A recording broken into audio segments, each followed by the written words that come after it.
12 তারিখের নির্বাচন নিয়ে জামায়াত আমিরের কথাগুলো একবার হলেও শুনে যান। ক্ষমতায় না গিয়ে অনেকে ক্ষমতার দাপট দেখাচ্ছে, প্রশাসনিক কু করার চেষ্টা করছেন। আগামী নির্বাচনে চলে বলে কৌশলে কেউ কেউ আমরা শুনতে পাই বিভিন্ন জায়গায় বসে ষড়যন্ত্রের জাল বুনছেন।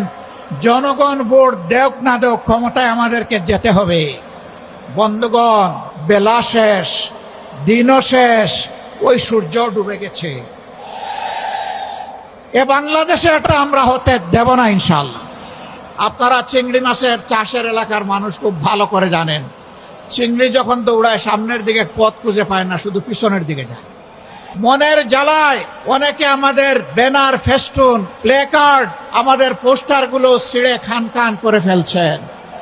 রাস্তার পোস্টার ছিঁড়তে পারবা, বুকের পোস্টার ছিঁড়তে পারবা না। দিশাহারা হয়ে, হতাশ হয়ে, ক্ষুব্ধ হয়ে চূড়াগলিতে কেউ যদি হাঁটার চিন্তা করেন, প্রয়োজনে আরেকটা 5 আগস্ট অনুষ্ঠিত হবে ইনশাআল্লাহ। এই ঐক্যই আগামী দিনে বাংলাদেশের জাতীয় সংসদে যাবে বিজয়ীর বেশে ইনশাআল্লাহ।